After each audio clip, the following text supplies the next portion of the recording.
guys, how you doing? It's Henry at Mowers and Blowers. Welcome to another episode. Today I'm gonna show everybody that lives on the East Coast in cold weather states where you have 4 seasons and you have underground sprinklers. You have to blow out the water before winter comes. The temperature goes way below 32 degrees at any time. Your pipes might freeze and burst and then cause you a lot of headache in the future trying to locate the leak as well as getting it repaired. So every year, before it gets too cold, you have to take an air compressor and blow out all the water, at least most of the water, so it doesn't expand when it freezes, out of all your pipes. If you have multiple zones, you have to do each zone separately. You're gonna need a decent air compressor. While this is an old one, it still has 6.2 CFMs, which is the amount of air pressure that it emits. So we're gonna plug this in, charge it up, make sure that the container is full of air, and then I'm gonna connect the nozzle onto my valve, and then we're gonna blow out each zone separately.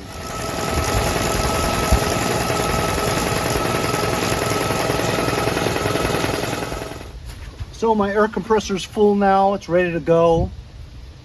Here's my outside water line to go to your garden hose. And over here are my controllers for my 4 zones of my underground sprinkler system. I'm fortunate I only have 4 zones because that's less to do. My yard's not that big. There are other people that have 10, 15, 20, 25 zones. So you probably end up paying somebody to do that for you because it'll take you all day. The valve on the inside of the house is now shut off. So when I turn on my spigot, some excess water may come out as such. You want to get rid of most of it, right? Which is like that. I made a connection. You can buy one of those brass connectors for like 10 bucks on eBay or Amazon or something like that. But this works good for me. See? Slip my homemade nozzle on here. The twist-on thing is basically off of a garden hose, a broken one. And I have a hose clamp on here. So I'm going to open up one of the valves first. I don't remember which one. So I'm going to show you in detail here. Those are the 4 controllers that I have for each zone. I believe this one's right here, so I'm going to videotape it for you. So it's off now, right? I'm going to turn just this zone on. As you can see, there's no water coming out of any of it. There's a head that comes out right there. So we're going to go ahead and blow this zone out right now. Okay, I'm gonna pull the trigger on the wand so that air goes right through.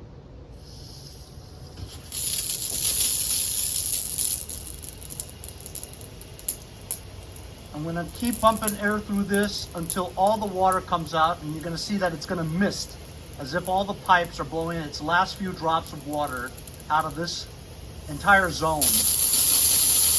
like so.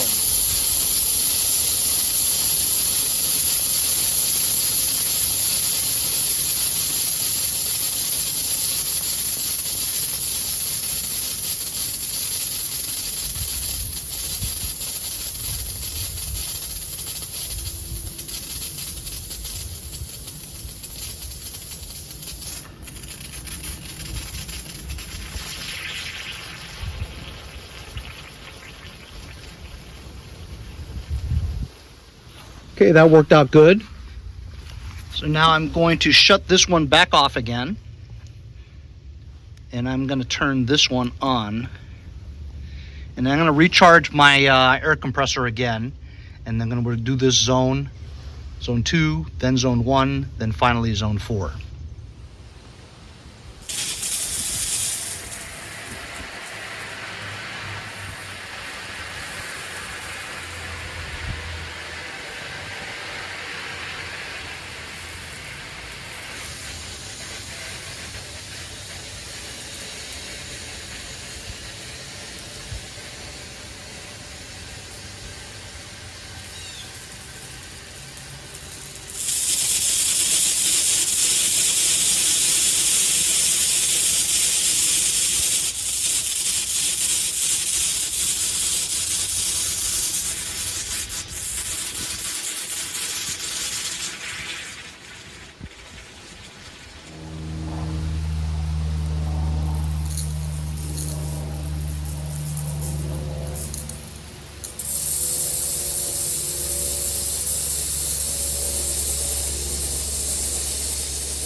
So it's been over a month since I got this for a review. It's an electric lawnmower, 60 volt. I've had the battery in here the whole time. Let's see how well it kept the charge over a month's time.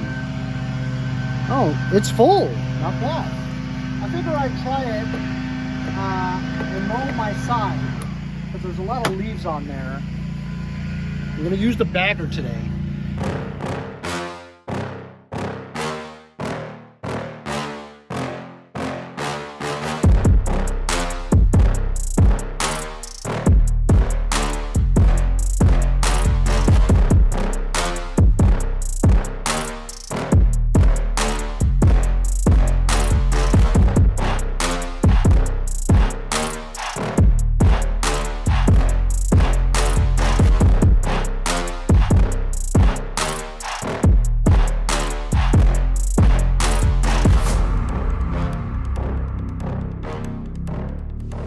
As I was mowing the side, I was looking at the leaves on the grass and I was like, this thing sucks. It's not picking up shit.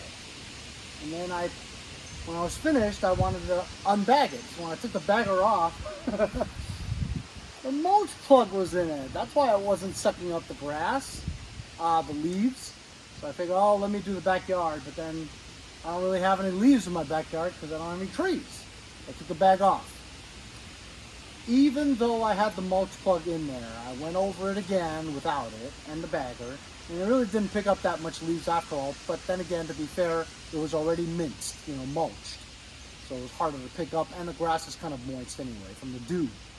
So all in all, it's a good mower because I like the fact that you can just pick it up and pull it out of the shed and go. You know what I mean? No priming, no adding fuel, no stabilizing, no winterizing. You just put the battery in and go. That's cool. But I just don't think the motor is powerful enough to get the amount of revolutions on the blade, to get the vacuum sucking action to pick up a significant amount of leaves with the amount of vacuum that a gas machine does. So I'm still not convinced about electric mowers. It's okay. But I wouldn't go pay $800 for it, and that's how much this costs. $800. I think the battery is like $100. So, that's a lot of money for not doing a great job on your lawn, I'll stick to gas for now. This episode is sponsored by the Sorora 32-inch Grabber Reacher tool. It comes in a 2-pack. Has a LED light on it so you can see, and it's magnetic so you can pick up nuts and bolts and stuff in hard to reach places.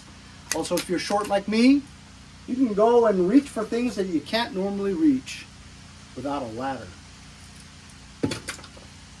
It's a great deal on their Amazon store. I'll leave a link in the description if you guys want to get a grabber yourself. They sell it as a 2-pack. One for the kitchen and one for your garage. Sorora 32-inch Reacher Grabber tool. So thanks a lot for joining me on the continuation of my winterization series on how to blow out your lawn sprinklers for the winter so they don't freeze and burst. Really easy DIY, do it yourself. Don't pay them $100 to do it. Go buy yourself a nice air compressor with a nozzle, and you can do it yourself every year.